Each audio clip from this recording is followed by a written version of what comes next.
This is Great Day Houston, Hope After Harvey. Great day in Houston.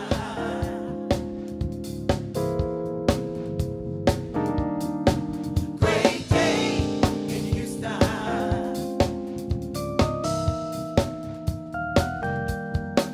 Great day in Houston.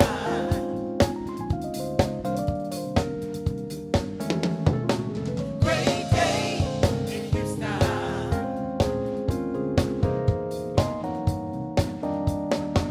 Great day. Good morning, everybody, and welcome to Great Day Houston, Hope After Harvey. Now that reality is setting in, what we hope to do over our next series of shows is to help you with information to get back on your feet. Legal information. For example, you have a lease on your apartment, but it's underwater. Do you still have to pay for that? Your health. Many of you are going back into your homes. You need to know what to do to protect yourself. Financial situations. We keep hearing there's a lot of money that's being collected out there, and there's FEMA money, but how do you access that money? Also scams. Unfortunately, people are out there to take advantage of you. We'll give you some tips to avoid that. And of course, your emotional health. For a lot of you who lost everything, it is so tough right now because of what you went through to get rescued. A lot of people suffering from PTSD, and then also going back to where you worked or going back to where you lived and claiming your things. As many of you know, KHOU also went underwater, and the place that I called home as a job for the last 16 years, it was very tough. And so I can only imagine what it might be like for so many of you going into your homes where you go to collect your memories. It's so crazy because if you just landed here, you look like a day like this, you know, perfectly beautiful day, and you have no clue what happened in this city. And for a lot of us, it's not just that the buildings were destroyed, but our routine was taken away. You know, you go to your home to figure out your problems, to figure out what to do. Well, many people can't go home. And then you go to work because that's where your job is. That's how you can pay for all these repairs. Well, a lot of people can't go to work. And outside of that, it's just that when the flood came through, it also washed away a lot of memories. We're getting ready to go inside of KHOU up to our offices at Great Day to get some things so that we can get on the air next week. But it's gonna be tough because there's a lot of memories up there. As day after day after day, we brought you stories to tell you how wonderful the city is. And so we're gonna get back to telling you how wonderful the city is.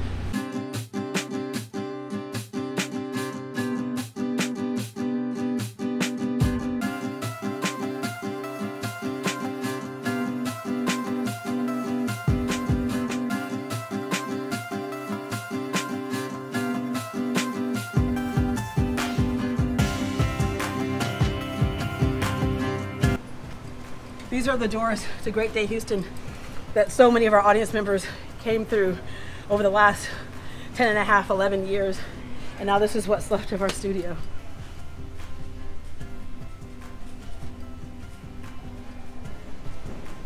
Of course, the first thing we're worried about is people getting their homes back together. And then we'll get all this back together so that we can continue sharing the heart of Houston. And a little bit, we'll tell you what to do to go back into your home safely to collect those memories we just talked about. In the meantime, ironically, our home away from home for this week happens to be the first church I ever came to when I moved here to Houston back in 1998. And Bishop James Dixon is here. We're at the Community of Faith Church. Good morning. Good morning. And thanks for taking us in. Oh, absolutely. Home is always home. Yeah. Right after this storm passed, this became home to so many people. You were a beacon in this community.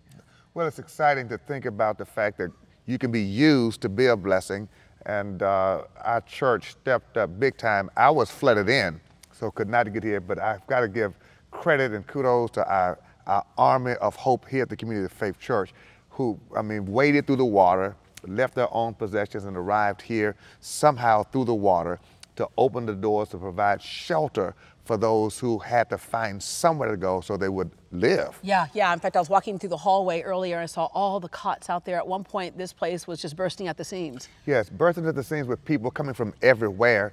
And it's amazing how storms are non-discriminatory. People were coming from uptown, downtown, it just doesn't matter. But what they found here was warmth, love, dry clothes, a place to sleep, breakfast, lunch, and dinner, and lots of hugs. We treated every person like they were our honored guests. Yeah, you know, it's funny. You look over the years, And people would look to the government to solve their problems when really over the years before there was that government, it was the church that people came to. It was neighbors they came to for help. Yes, well, the church is called a place of refuge. That's what sanctuary means, refuge.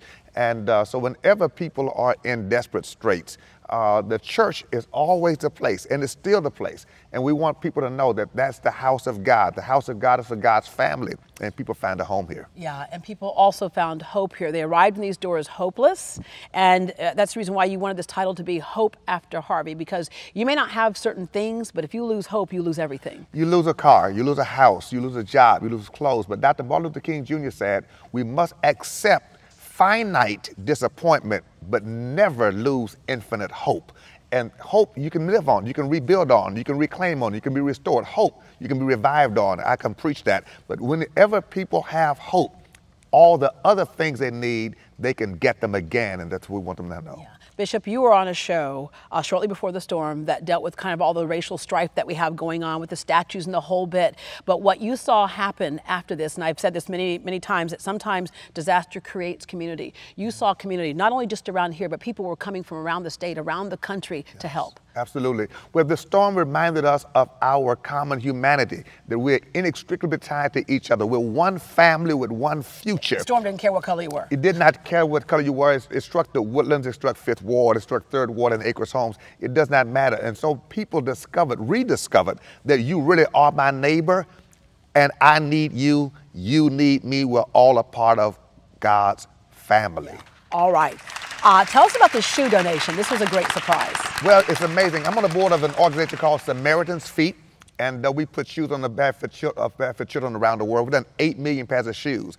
We've just developed what's called our World Shoe that has an antimicrobial element in the shoe that heals feet of disease and fights bacteria. We're about to ship those overseas, but our organization decided to release that shoe for the very first time here in Houston with 20,000 pairs of those shoes to change lives. Yeah, fantastic. All right, Bishop, thank you very much. We'll get back with you in just a little bit. But coming up next, before you go inside your damaged home, make sure you don't cause damage to yourself. Our toxicologist shares health tips, and our construction expert also tells us how to take the first steps to save your home. We'll be right back.